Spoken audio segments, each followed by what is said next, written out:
the way I don't know if if that could cause damage to a rod. It being, or whether they have to be stabilized, or I'm not sure what, um, how much it's going to vibrate. Probably not that much, but I'm also going to experiment with a solid rod, and I think these can be. I think this thing could be redesigned to where you could have a cup, kind of like a cup on here that would accept uh, the rod in one way, and then you could actually pull them together. You could have an adjustable bottom down here. And one comment that was made one time is that this thing, I believe now, could actually be held up by wood or any other material that's not metal or magnetic. Um, because this right here is like putting a mask on it. It's like putting a block, because it wants to go this way, but then it's slowed down if this isn't the same material. And there's also a thought now that if you have seen the lines here, that this is laminated. I think I counted them one time. There's about 135 different layers of silicon steel, um, carbon-free silicon steel. And if these could be manufactured as one piece and go from there to there, or if you could have a bar that was laminated, but not the way I showed in that picture. I don't know if that was just a clue or something, but it needs to be laminated this way, and to match the laminations of the core. And so. And then someone was also talking about, and I don't know why it couldn't be done, why you couldn't make a round coil and still have the wires meet up here. But you could, if there's resonance here, the way I understand resonance is you start with a fundamental frequency, and then to get it to, people throw around resonate, resonance. The way to get it is, I understand, is there's something that sets the main frequency, and then you have to make other components like the coil, the bar, anything that would interface with it, resonant to the main frequency. And a guy that I was following, really brilliant guy, knows a lot. He kind of explained resonance to me. And so you would have, and I could duplicate. I have a video of me, but I'm not gonna play it unless I ask him, because I tried to duplicate the stuff that he was making, and I think I did. And I saw a field that's generated when you have high voltage. I saw wireless transmission as you got a resonant coil, something that was resonant to the fundamental frequency. I saw it be in resonance. And I've seen how when you add, I don't know if a ground is going to come into play, but I see where it could, I could see where it could, possibly. So that's something to experiment with. And when I get my bar complete, then I can really experiment. But that's how I kind of understand. And I would, if someone has a comment about the way I explained it, please keep an open mind and don't fix on what I've said until it's confirmed by somebody who knows more than I do.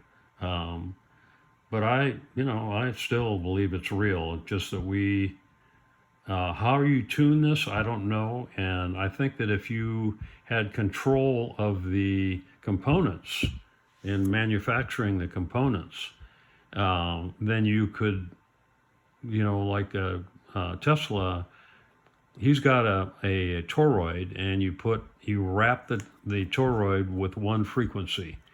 and length of wire, and that's the primary. And then you have all these other wraps on the toroid, and I'm not going to come out and say you get over, well, I guess I will. It demonstrates that you get over unity. And you can add the different frequencies as long as you made the divisions of the wire by 2. So if you had 10 feet, you could go 20 feet or 40 feet or 80 feet, but it has to be divisible by 2. And that's how, in this situation, how you would get resonance. So anyway, I've talked a long time, but that's my understanding so far. I'm not sure whether how far in the exactly what the south magnet, I understand that it's to pull it out here, and the current or the resonant or the flux will go to the path of least resistance. And so come around here and then go in to the coils. So if you had another coil over here, you get induction anyway. So if you had, even if you didn't connect it, if you had a coil here discharging, then it would induce into this one because it's almost identical. And so you could tap into that. And I think that may be one of the secrets too, is induction. Or if you connect those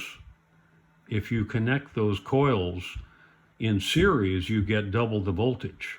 And but then what do is that damaging to everything, or what would be the effect of that? But you could get more amperage also if the voltage is right. You hook a coil up in parallel, which is what they're saying to do, then you get more amperage. But I understand that one of the questions would be, well, how can you power everything if there's no amperage there? And somebody explained it like when you go to your receptacle, until you plug something in, you don't need the current. It's there once you hook a load up to it. The other thing though is if the main thing is just to get the process going here, and you have excess power.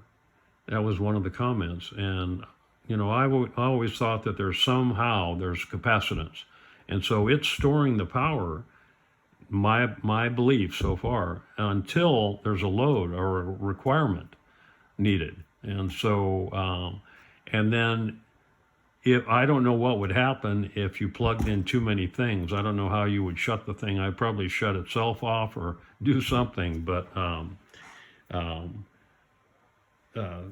I can't do really much experimenting until I get the rod fixed.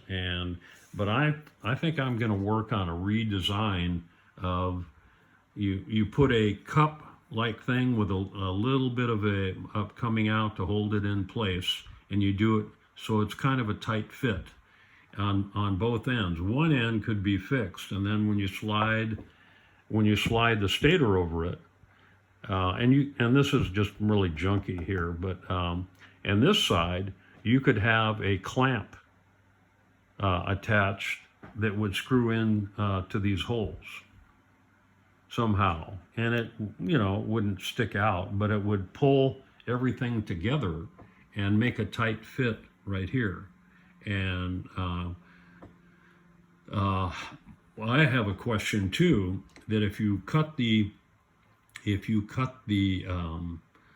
bolt off and ground that down, and then had a thread in the transformer core, if you could do it that way, or if you could just have a kind of a tight fitting rod that didn't need to be tapped, and you had a place in the core, had a place in the core where you could push it together and it wouldn't screw in, and you wouldn't have it's very difficult to get these things to line up. You know, I think I was fortunate when I drilled the holes, but or when I had them drilled, and you have to play with it a little bit to get them both level. And I think that's an important thing, and part of the tuning also, because you've got to make sure that the flux lines are that the ears are facing this way. Anyway, I think I explained that. But so this is what happened when I tried to. This is what happened when I tried to do it with my tools. And I think what they need is that hacksaw that you see Liberty Engine use, and then what you have to do is make sure that there is enough room here where you have a flush fit up against the core. So anyway, that's enough of me. And now people can digest what I have said and tell me where I'm wrong or where I'm right, okay? I need that rod, though, before I can finish doing what I'm doing. And so I hope I haven't bored everybody. If you're really trying to learn, boy, I'm trying. And I've got so much paperwork. And then I've got all this stuff up here. I'm sorry, I'm not going to focus on too many things here, but that's where I'm at right now. So I appreciate you guys paying attention to me, and I will talk soon. See you later.